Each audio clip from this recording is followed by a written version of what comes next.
Masih bingung untuk membuat surat perizinan berusaha? Nah, berikut adalah cara membuat surat perizinan berusaha melalui sistem online single submission atau OSS. Pertama, pastikan sobat memiliki hak akses berupa username dan password yang dikirimkan ke email yang dicantumkan saat pendaftaran. Kemudian, kunjungi situs oss.go.id. Setelah itu, pilih masuk yang berada di kanan atas, kemudian masukkan username dan password, lalu klik tombol masuk. Nah, setelah masuk, sobat bisa klik menu perizinan berusaha dan pilih permohonan baru. Dan sistem akan menampilkan data secara otomatis.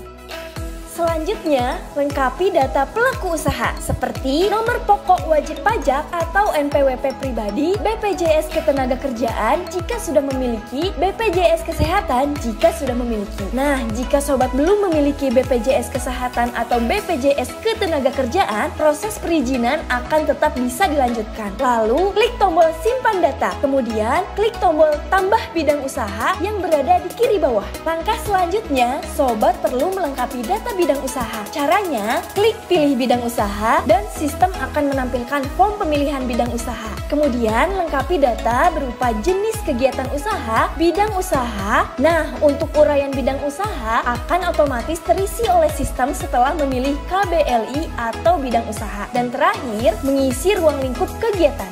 Setelah itu, klik tombol simpan. Berikutnya, sobat perlu melengkapi data detail bidang usaha. Data yang harus sobat lengkapi diantaranya nama usaha atau kegiatan, luas lahan usaha, alamat usaha, provinsi, kabupaten atau kota, kecamatan, kelurahan atau desa, kode pos. Kemudian ada pertanyaan, apakah kegiatan ini sudah berjalan? Kemudian, apakah Anda akan melakukan pembangunan gedung? Selanjutnya, mengisi modal usaha. Setelah itu, klik validasi resiko. Selanjutnya, lengkapi data detail bidang usaha untuk lokasi daratan. Data yang harus sobat lengkapi adalah luas lahan usaha, alamat usaha, provinsi, kabupaten atau kota, kecamatan, kelurahan atau desa, dan kode pos. Sobat dapat menginputkan lokasi usaha, lalu OpenStreetMaps, latitude dan longitude akan otomatis menyesuaikan lokasi sesuai yang sobat input. Setelah itu, lengkapi data detail bidang usaha untuk lokasi hutan. Data yang harus dilengkapi yakni pertama, lokasi kegiatan usaha. Kedua,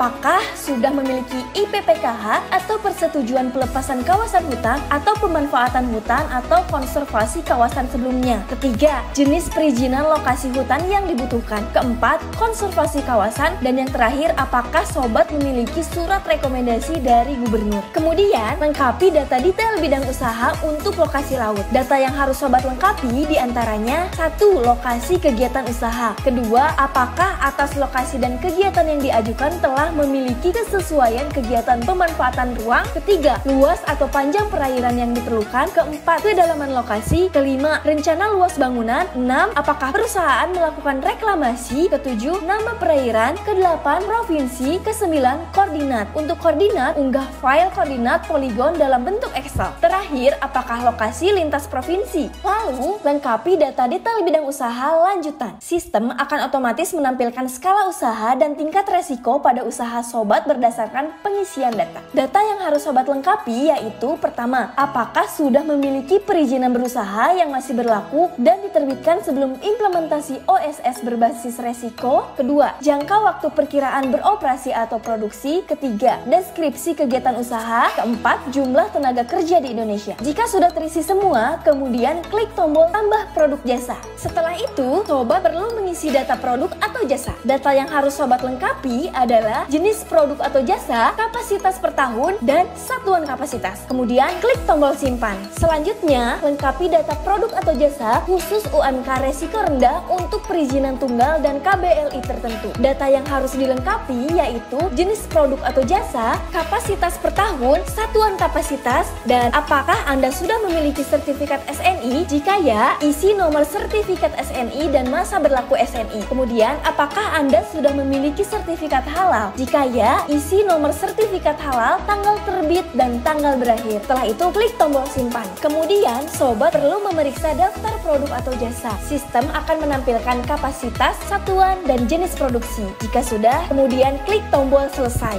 Setelah itu, periksa daftar usaha dan sistem akan menampilkan data berupa bidang usaha atau KBLI, lokasi usaha, dan data usaha. Setelah itu, klik tombol selanjutnya. Langkah selanjutnya adalah periksa daftar kegiatan usaha. Sistem akan menampilkan KBLI, lokasi usaha, data usaha, skala usaha, tingkat resiko, pernyataan mandiri, dan status. Kemudian, klik tombol proses perizinan berusaha. Untuk perizinan UMK dengan resiko rendah, lanjut ke langkah 14. Untuk perizinan UMK dengan resiko menengah rendah, lanjut ke langkah 13. Langkah ke-13 adalah periksa dan lengkapi dokumen persetujuan lingkungan atau KBLI bidang usaha tertentu. Sistem akan menampilkan pertanyaan konfirmasi yang berisi apakah sudah memiliki dokumen persetujuan lingkungan atas kegiatan ini. Yang harus sobat pilih adalah jika pilih sudah, lanjut ke langkah 13A untuk memilih jenis dokumen persetujuan lingkungan yang dimiliki. Lalu klik tombol lanjut untuk ke langkah selanjutnya, yakni langkah 14 tanpa melalui proses pemilihan parameter. Jika sobat pilih belum, sistem akan menampilkan konfirmasi pilih jenis usaha dan atau kegiatan yang harus Anda pilih berdasarkan KBLI atau bidang usaha terpilih. Kemudian klik tombol lanjut. Jika sobat belum memiliki dokumen persetujuan lingkungan, maka data yang harus dilengkapi adalah pertama, parameter lingkungan. Pilihlah kondisi parameter yang tertera pada formulir sesuai dengan kegiatan usaha yang dilakukan. Kemudian, sistem akan menampilkan jenis kewajiban dokumen lingkungan yang harus dipenuhi, seperti SPPL, UKL atau UPL, atau AMDAL. Kedua, uraian usaha. Isilah sesuai dengan uraian kegiatan usaha yang dilakukan. Kemudian,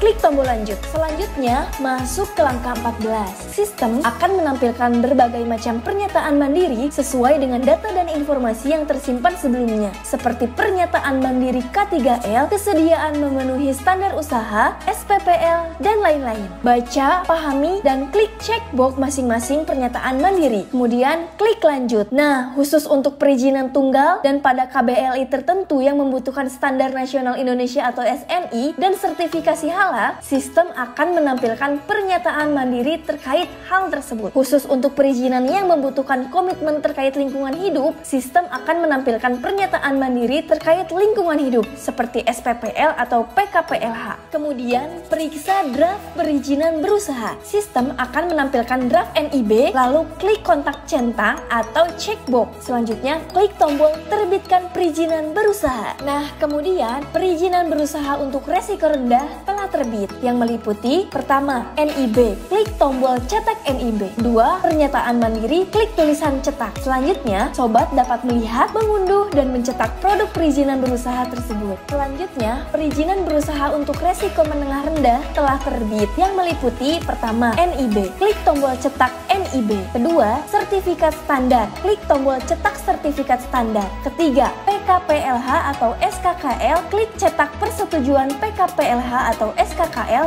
jika ada. Keempat, pernyataan mandiri, klik tulisan cetak. Selanjutnya, sobat dapat melihat, mengunduh, dan mencetak produk perizinan berusaha tersebut. Dan kemudian perizinan berusaha telah terbit. Nah, berikut adalah contoh perizinan cetak NIB. Dan yang ini adalah contoh perizinan cetak SS. Selamat mencoba!